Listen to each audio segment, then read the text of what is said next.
ভাইয়েরা ভিডিওটা উপর দিকে ধাক্কা না মেরে আমার কথাগুলো শুনে যাবেন। দেখেন ভাই বোনেরা, দেখেন একজন প্রতিবন্ধী লোক চান্দিনা বাজারে বৃষ্টির মধ্যে বসে বসে ভিজতেছে। তা আমি যখন সোনাপুর থেকে বাইরেছি তখন আমি একটা ছাতা কিনছি, মনে মনে ভাবছি যে একজন প্রতিবন্ধী লোককে যদি রাস্তাঘাটে পাই, এরকম যে বৃষ্টির মধ্যে ভিজতেছে এরকম একজন লোককে আজকে ছাতা গিফট করব। তো আমার স্বপ্নটা সত্যি হয়ে গেছে। দেখেন চান্দিনা বাজারে এই প্রতিবন্ধী লোকটা আমার গাড়িটা দেখে কতটা খুশি হয়ে গেছেন, পানির ভিতরে আমার কাছে চলে আসছেন। আমি ওনাকে আজকে একটা ছাতা গিফট করতেছি। কি জন্য? উনি বৃষ্টির মধ্যে ভিজতেছে, তা আমার থেকে খুবই মায়া লাগছে। দূর থেকে আমি যখন দেখি ওনার প্রতি আমার খুবই মায়া হয়, খুবই মায়া হয় ভাই।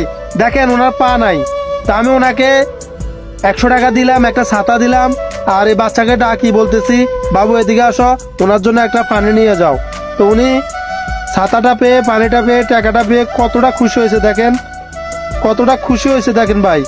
এসব ধরনের ভিডিওগুলো যদি আপনারা শেয়ার না করেন তাহলে কোনগুলা করবেন ভাই?